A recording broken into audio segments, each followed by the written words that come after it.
আমাদের ছাত্র সমাজের প্রতি আমি আমার শুভেচ্ছা জানাই। আর বিশেষ করে ছাত্রলীগের সকল নেতা কর্মী যারা যেখানে আছে দেশে বিদেশে সকলকে আমি শুভেচ্ছা জানাচ্ছি। আসসালামু আলাইকুম এবং আদাব। সকলের জন্য আমার দোয়া আশীর্বাদ। বাংলাদেশ একটা ক্রান্তি লগ্নের মধ্য দিয়ে চলছে। বাংলাদেশকে নিয়ে যেন একটা ধ্বংসের খেলা শুরু হয়েছে। যে বাংলাদেশটা সারা বিশ্বের কাছে উন্নয়নের রোল মডেল ছিল, উন্নয়নের বিষয় ছিল, সেই বাংলাদেশের আজকে চরমভাবে ধ্বংস করে আজ একটা জঙ্গি সন্ত্রাসীদের দেশ হিসেবে পরিণত করা হয়েছে। এটাই হলো সব থেকে দুর্ভাগ্যের বিষয়। আগস্ট মাস আমাদের শোকের মাস। সেই আগস্ট মাসেই আবার এদেশের মানুষের অধিকার কেড়ে নেওয়ার জন্য যে চক্রান্ত করা হয়েছে তার শিকার আজকে সমগ্র দেশ। এদেশের বাংলাদেশের কৃষক, শ্রমিক, ছাত্র জনতা, সরকারি ও অসরকারি কর্মকর্তা কর্মচারী থেকে শুরু করে কেউ রেহাই পাচ্ছে না, পুলিশ বাহিনী কেউ রেহাই পাচ্ছে না। এদের ধ্বংসের খেলা আর রক্তের খেলা আজকে বাংলাদেশকে ক্ষত বিক্ষত করে দিচ্ছে। তোমাদের মনে আছে 2018 সালে ছাত্রদের একটা কোটা আন্দোলন শুরু হয়। আমি তো সেই আন্দোলন আমি তাদেরকে কিছুই বলিনি, বরং কোটা বন্ধ করে দিয়েছিলাম, তাদের দাবি পূরণ করেছিলাম। এরপরে মুক্তিযোদ্ধা একটা পরিবার একটা কোর্টে মামলা করে, তার একটা রায় হয়। সেই রায়ের যখন কোটা আবার চালু করে, আমরা সরকারের পক্ষ থেকে রিট করে সেটা স্থগিত করে দিই। প্রকৃতপক্ষে আর কোটা আন্দোলন বা কোটা ইস্যুটাই ছিল না। কিন্তু এটা যে কোটা আন্দোলন ছিল না, এটা যে ছিল একটা ভিন্ন ষড়যন্ত্র, সেটা আমি বারবার বলেছি। এটা ছিল সেই একজন ক্ষমতা লোভী, তার মেটিকুলাস ডিজাইনের একটা অংশ। সেই অংশ হিসেবে সে ছাত্র হত্যা করেছে, জনগণকে হত্যা করেছে, আওয়ামী লীগের নেতাকর্মী হত্যা করেছে, পুলিশ হত্যা, সাংবাদিক হত্যা, সাংস্কৃতিক কর্মী হত্যা, সারা দেশটাকে ক্ষত বিক্ষত করা, অর্থনীতিকে ধ্বংস করা। আমাদের মহান নেতা জাতির পিতা বঙ্গবন্ধু শেখ মুজিবুর রহমান তার জীবনটাকে উৎসর্গ করেছেন বাংলার জনগণের জন্য। সেই ছাত্র জীবনে যখন পাকিস্তানি শাসকরা আমাদের মাতৃভাষায় কথা বলার অধিকার কেড়ে নেয়, তারই প্রতিবাদ তিনি করেছিলেন। ঢাকা বিশ্ববিদ্যালয়ে তিনি আইন বিভাগের ছাত্র ছিলেন, আর এই প্রতিবাদ করবার জন্যই তিনি বাংলাদেশ ছাত্রলীগ প্রতিষ্ঠা করেন 1948 সালের 4 জানুয়ারি। এবং বাংলাদেশ ছাত্রলীগ, তমুদ্দুন মজলিস সহ আরো কয়েকটি প্রগতিশীল রাজনৈতিক দল নিয়ে ভাষা সংগ্রাম পরিষদ গঠন করেন। সেই ভাষা আন্দোলনে আমাদের যারা শহীদ হয়েছেন আমি তাদের আজকে স্মরণ করি। সালাম, বরকত, জব্বার যারা জীবন দিয়েছেন, রক্তের অক্ষরে বলে গেছেন আমরা মায়ের ভাষায় কথা বলতে চাই। আর এই আত্মত্যাগের মধ্য দিয়ে আমাদের যাত্রা শুরু। ধাপে ধাপে জাতির পিতা বঙ্গবন্ধু শেখ মুজিব এই বাংলাদেশের জনগণকে স্বাধীনতার চেতনায় উদ্বুদ্ধ করেন এবং তারই নেতৃত্বে আমরা পেয়েছি স্বাধীনতা, পেয়েছি মুক্তিযুদ্ধে বিজয়। আমি জাতির পিতা বঙ্গবন্ধু শেখ মুজিবুর রহমানের প্রতি শ্রদ্ধা জানাচ্ছি। শ্রদ্ধা জানাই জাতীয় চার নেতার প্রতি, 30 লক্ষ শহীদের প্রতি, 2 লক্ষ মা বোনের প্রতি। মুক্তিযোদ্ধাদের জানাই সশ্রদ্ধ সালাম। একটা যুদ্ধ বিধ্বস্ত দেশের দায়িত্বভার নিয়েছিলেন বঙ্গবন্ধু শেখ মুজিব। মাত্র 3 বছর 7 মাসের মধ্যে সে যুদ্ধের ভয়াবহতা কাটিয়ে ওঠেন। ধ্বংসস্তূপের উপর দাঁড়িয়ে যে যাত্রা শুরু করেছেন শূন্য হাতে, সেই বাংলাদেশকে তিনি মাত্র 3 বছর 7 মাসের মধ্যে একটা স্বল্পোন্নত দেশে উন্নীত করেন। সে সময় যখন বাংলাদেশের মানুষের শান্তি শৃঙ্খলা ফিরে আসে, মানুষ একটু সুন্দর জীবনের স্বপ্ন দেখতে শুরু করে, ঠিক তখন আসে আঘাত। 15ই আগস্ট ওই ধানমন্ডি 32 নম্বর বাড়ি, যেখান থেকে জাতির পিতা স্বাধীনতার ঘোষণা দিয়েছিলেন, পাকিস্তানি হানাদার বাহিনী তাকে গ্রেপ্তার করে নিয়ে গেছিল। এই ঘটনার পর তখন এই বাড়িটা তারা লুটপাট করেছিল, কিন্তু আগুন দিয়ে পোড়ায়নি, ভাঙেনি। মুক্তিযুদ্ধে বিজয়ের পর জাতির পিতা ফিরে আসতে সক্ষম হন বাংলাদেশে। 10ই জানুয়ারি 1972 সালে তিনি প্রত্যাবর্তন করেন। এই বাড়িতে বসেই তিনি কিন্তু বাংলাদেশের এই বিধ্বস্ত বাংলাদেশকে গড়ে তোলেন। রাষ্ট্রপতি হিসেবে তিনি কিন্তু রাষ্ট্রপতি ভবনে থাকেননি, বা প্রধানমন্ত্রী হিসেবে প্রধানমন্ত্রী ভবনে থাকেননি। এই ছোট বাড়িটা, যে বাড়িটা আমার মা অনেক কষ্ট করে প্রতিটি ইট নিজের হাতে গেড়ে তিনি এই বাড়িটা গড়ে তুলেছিলেন। ওই বাড়িতেই 15ই আগস্ট আমার বাবা জাতির পিতা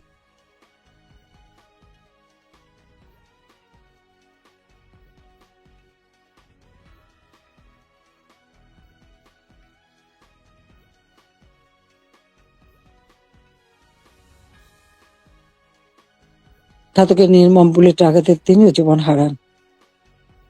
মুক্তিযোদ্ধা ক্যাপ্টেন শেখ কামাল, মুক্তিযোদ্ধা লেফটেন্যান্ট শেখ জামাল মেরুদ্দিন তাকে হত্যা করে, পুলিশ অফিসার সিদ্দিকুর রহমানকে হত্যা করে, একই সাথে যুবনেতা শেখ ফজলুল হক মনিকে হত্যা করে, তার অন্তঃসত্ত্বা স্ত্রী আরজুমনি তাকেও হত্যা করে।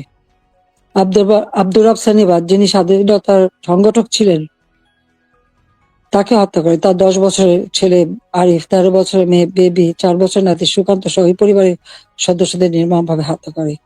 15ই আগস্টে যারা শাহাদাত বরণ করেছে, আমি তাদের আত্মার মাগফিরাত কামনা করি।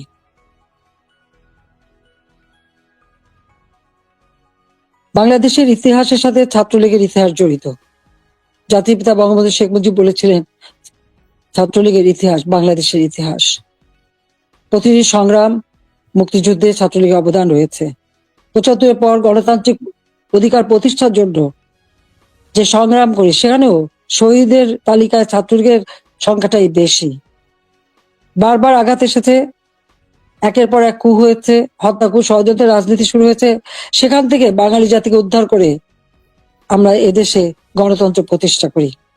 15ই আগস্ট আমার ছোট বোন রেহানা আর আমি বিদেশে ছিলাম বলে বেঁচে গিয়েছিলাম। 6টি বছর প্রবাসে আমরা কাটাই। এরপর আমি সুযোগ পাই বাংলাদেশে ফিরে আসতে, বলতে গেলে অনেকটা জোর করে ফিরে আসি। যে দেশে আমার পিতামাতার ঘাতকের দল, যাদেরকে ইন্ডেমনিটি দেওয়া হয়েছিল, তাদের বিচার করা যাবে না। অর্থাৎ আমি একজন মানুষ হিসেবে আমার বাবা মা ভাইয়ের বিচার চাইতে পারবো না। সেই বিচারহীনতার সংস্কৃতি ছিল বাংলাদেশে। যে দেশে গণহত্যা চালিয়েছিল পাকিস্তান হানাদার বাহিনী, গ্রামের পর গ্রাম জ্বালিয়ে পুড়ে ছারখার করেছিল, মা বোনদেরকে ধরে নিয়ে ক্যাম্পে রেখে দিনের পর দিন পাশবিক অত্যাচার করত। সেই যুদ্ধাপরাধী যাদের বিচার জাতির পিতা শুরু করেছিল, তাদেরকেও কিন্তু ছেড়ে দেওয়া হয়, মুক্তি দেওয়া হয়েছিল তখন। সেই অবস্থায় কিন্তু আমি দেশে ফিরে এসেছিলাম একটা প্রত্যয় নিয়ে, যে আদর্শ নিয়ে, যে চেতনা দিয়ে বাংলাদেশ স্বাধীন হয়েছে, যে চেতনা নিয়ে বাংলাদেশ স্বাধীন হয়েছে, সেই মুক্তিযুদ্ধের চেতনাকে বাস্তবায়ন করা। যে আদর্শ বুকে ধারণ করে লাখো শহীদ রক্ত দিয়ে দেশ স্বাধীন করেছে, সেই শহীদের মর্যাদা রক্ষা করে বাংলাদেশের মানুষের অন্ন, বস্ত্র, বাসস্থান, চিকিৎসা, শিক্ষা, মৌলিক অধিকারগুলি নিশ্চিত করে বাংলাদেশকে একটা উন্নত, ক্ষুধা, দারিদ্র্যমুক্ত বাংলাদেশ গড়ে তোলা, যা জাতির পিতা বঙ্গবন্ধু শেখ মুজিবের স্বপ্ন ছিল। এবং সেই কাজে আমরা কিন্তু সাফল্য অর্জন করেছিলাম। প্রথমবার সরকারে এসে আমরা অনেকগুলি উন্নয়নের কাজ করি, এরপর আসতে পারিনি। আবার বাংলাদেশে জঙ্গি, সন্ত্রাস, দুর্নীতির দেশ হয়েছিল, প্রায় 8টি বছর সময় নষ্ট হয়। 2008-এর নির্বাচনে আওয়ামী লীগ এককভাবে 300 সিটের মধ্যে 233টা সিট পায়।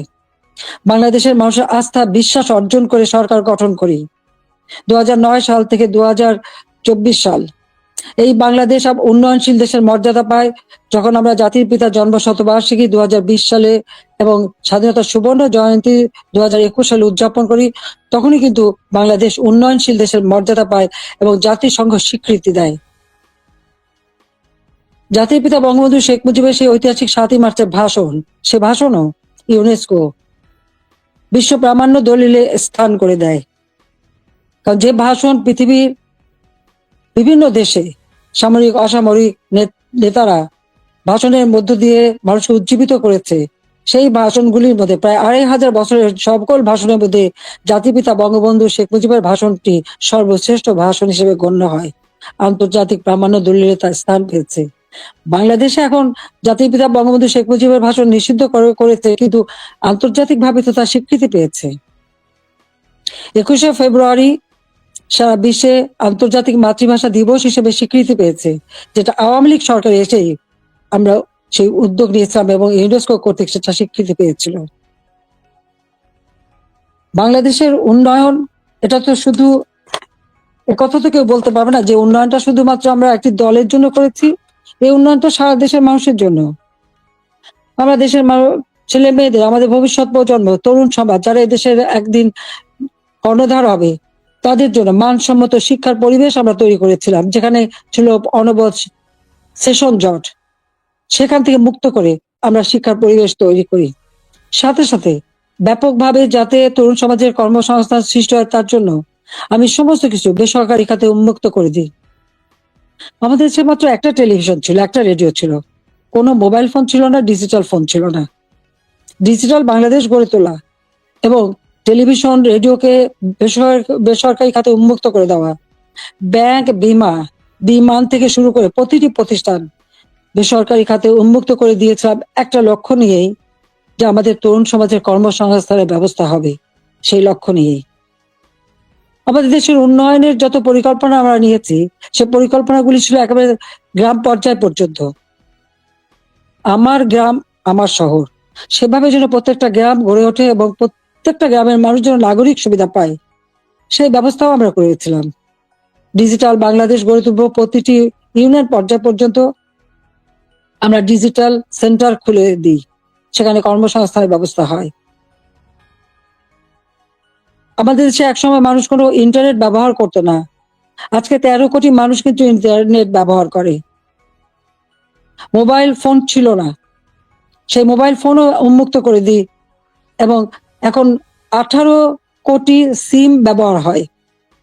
এবং এর জন্য আমরা ট্রেনিং এর ব্যবস্থা করি, কম্পিউটার ট্রেনিং ইনকিউবেশন সেন্টার করে দিয়েছি, স্কুলে স্কুলে কম্পিউটার ল্যাব তৈরি করে দেওয়া হয়েছে, বিশ্ববিদ্যালয়ে বিনামূল্যে ইন্টারনেট সার্ভিস ব্যবস্থা করা হয়েছে, wifi connection, broadband connection, Bangabandhu satellite আমরা উৎক্ষেপণ করেছি। আধুনিক প্রযুক্তি জ্ঞান সম্পন্ন জাতি গড়ে উঠুক, সেটাই চেয়েছি। বিজ্ঞান প্রযুক্তি বিশ্ববিদ্যালয় 96 সালে সরকার এসেই নির্মাণ করি, যাতে করে বিজ্ঞানের দিকে মানুষ ঝোঁকে, গবেষণায় প্রতি মনোযোগী হয়। কারণ বিজ্ঞানের বিকাশ ছাড়া কখনো কোনো দেশ উন্নতি লাভ করতে পারে না, সেই জন্য এই ব্যবস্থা আমরা নিয়েছিলাম। এরপরে টেক্সটাইল বিশ্ববিদ্যালয়, ফ্যাশন ডিজাইন বিশ্ববিদ্যালয়, ডিজিটাল বিশ্ববিদ্যালয়, ইসলামিক আরবি বিশ্ববিদ্যালয়, এভিয়েশন এবং এয়ারোস্পেস বিশ্ববিদ্যালয় থেকে শুরু করে কৃষি বিশ্ববিদ্যালয়, বহুমুখী বিশ্ববিদ্যালয় আমরা করে দিয়েছি, মেডিকেল বিশ্ববিদ্যালয়, সবগুলি কিন্তু আওয়ামী লীগের করা, আওয়ামী লীগের হাতে করা।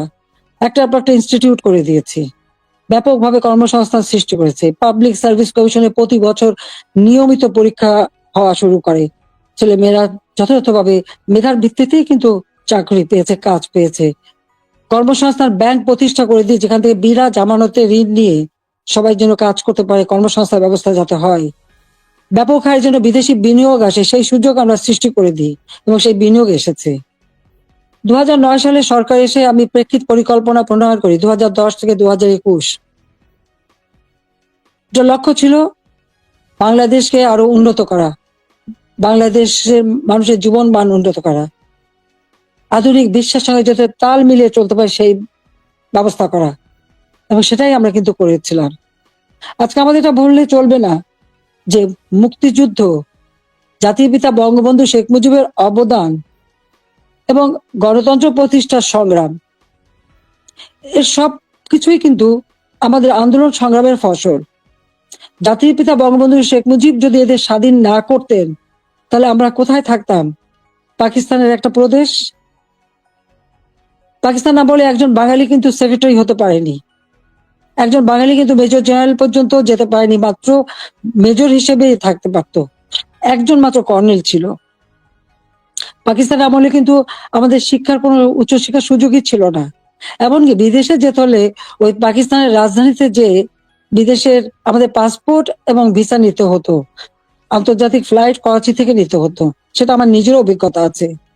69 সালে যখন ওই বিদেশে যাই, ওই করাচিতে যে থেকে ভিসা নিয়ে তারপর যেতে হয়েছে।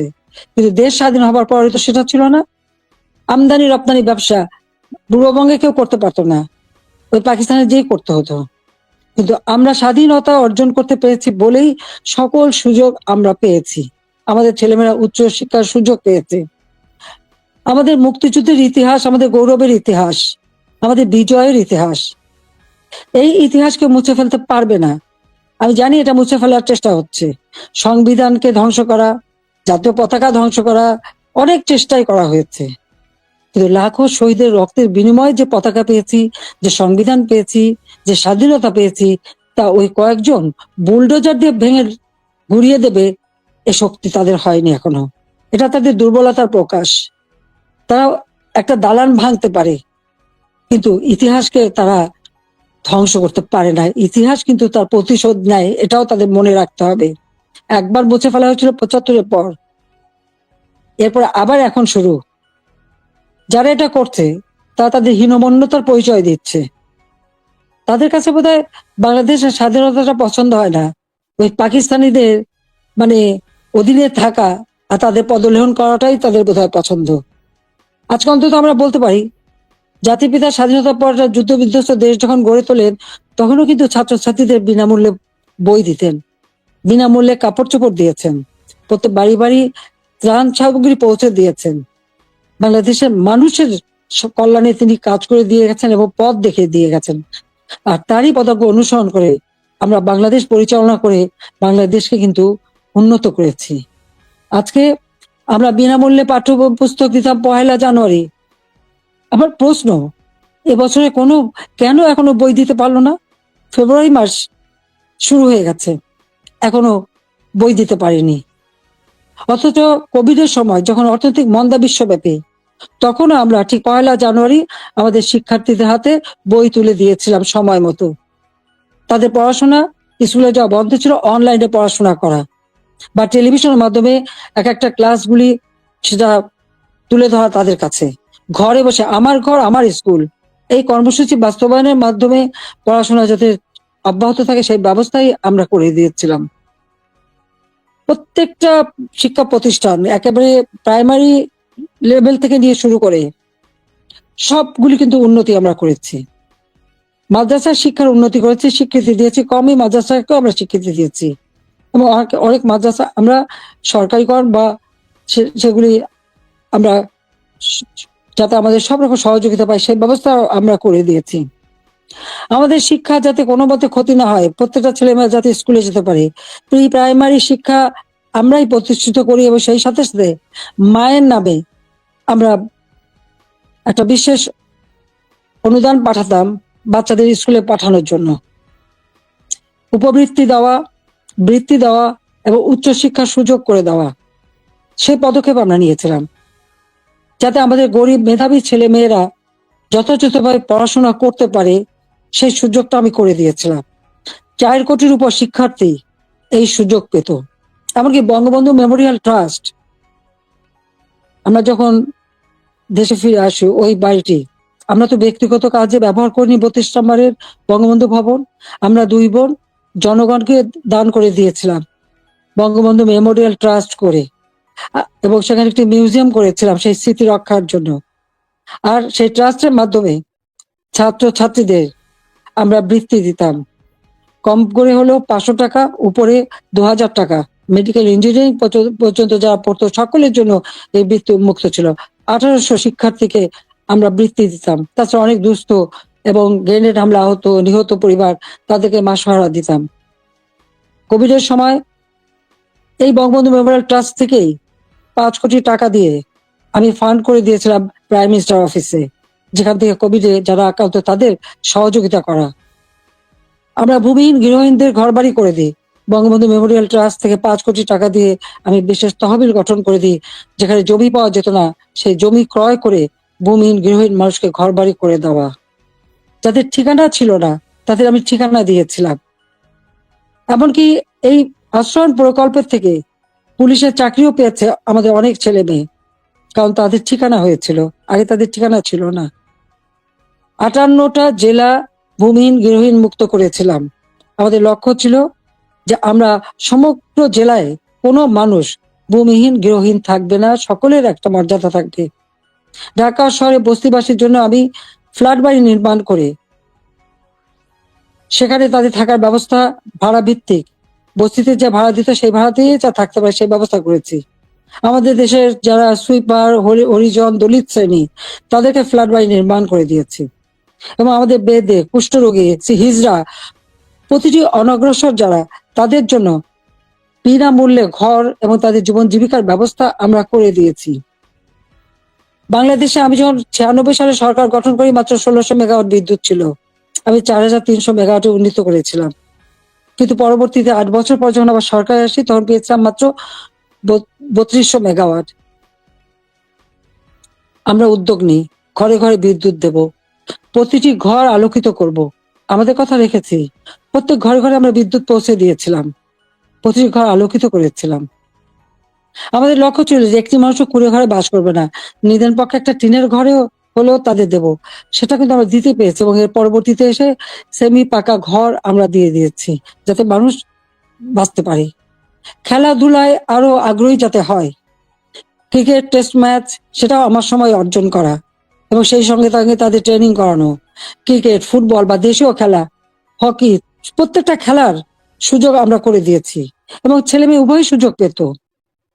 আমাদের সে প্রাইমারি স্কুলে মেয়েদের জন্য বঙ্গমাতা গোল্ড কাপ টুর্নামেন্ট এবং ছেলেদের জন্য বঙ্গবন্ধু শেখ মুজিব গোল্ড কাপ টুর্নামেন্টের মাধ্যমে সে ছোট্টবেলার থেকে যাতে তারা খেলতে পারে সেই ব্যবস্থা আমরা করে দিয়েছি। আজকে কি দুর্ভাগ্য আমাদের, আমাদের মেয়েরা ফুটবল খেলতে যে অনেক দেশ থেকে কিন্তু তারা জয়ী হয়ে এসেছে, বাংলাদেশের সুনাম করে এসেছে, আজকে আমাদের দেশে তারা খেলতে পারছে না কেন? মেয়েদের খেলার অধিকার নাই কেন, সেটা আমার প্রশ্ন। তাদেরকে কেন বাধা দেওয়া হলো? যারাই বাধা দেন তারা কি ভুলে যান আমাদের নবী করিম সাল্লাল্লাহু আলাইহি ওয়াসাল্লাম যখন ইসলাম ধর্ম প্রচার করেন তখন কে প্রথম ইসলাম ধর্ম গ্রহণ করেছিল?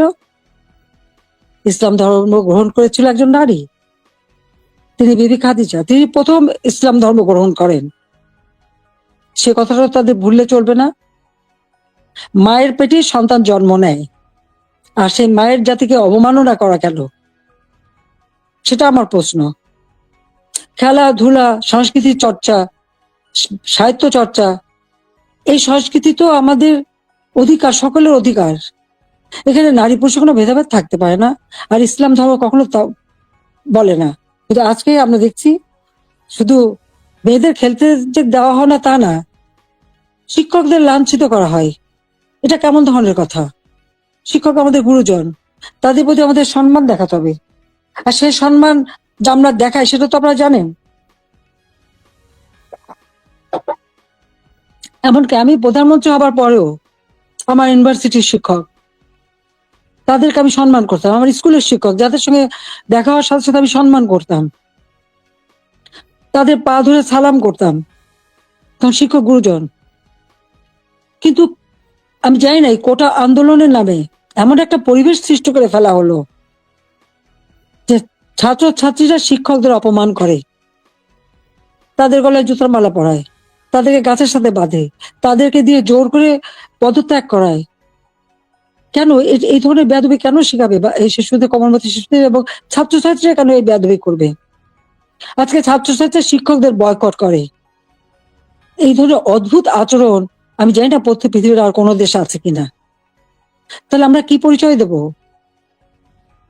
যে দেশের মানুষ 71 সালে মুক্তিযুদ্ধে বিজয় অর্জন করে বিজয়ী জাতি হিসেবে সারা বিশ্বে সম্মান পেয়েছে, আজকে সেই দেশের মানুষ আছে কোথায়? কোথায় সেই সম্মান? যে দেশটাকে আমি জাতির পিতা বঙ্গবন্ধু শেখ মুজিবের আদর্শ বুকে নিয়ে, যে বাংলাদেশকে আমরা উন্নয়নশীল দেশের মর্যাদা এনে দিয়েছিলাম, আমাদের অর্থনীতি আন্তর্জাতিকভাবে 35তম অর্থনীতির দেশ হিসেবে স্বীকৃতি পেয়েছে, দারিদ্রের হার 41 ভাগ থেকে আমি 18.7 ভাগে নামিয়ে এনেছিলাম, হতদরিদ্র 25 ভাগ থেকে আমি 5.6 ভাগে নামিয়ে এনেছিলাম, আমাদের সাক্ষরতার হার 45 ভাগ থেকে 78.8 ভাগে উন্নীত করেছিলাম, এবং আমাদের দেশের ছেলেমেয়েরা দেশে বিদেশের জন্য যে পড়াশোনা করতে পারে, প্রধানমন্ত্রীর দপ্তরে আমি আলাদা শিক্ষা সহায়তা ট্রাস্ট ফান্ড করে দরিদ্র মেধাবী ছাত্রদেরকে আমি বৃত্তি দিতাম যাতে তারা আরো উচ্চ শিক্ষা নিতে পারে।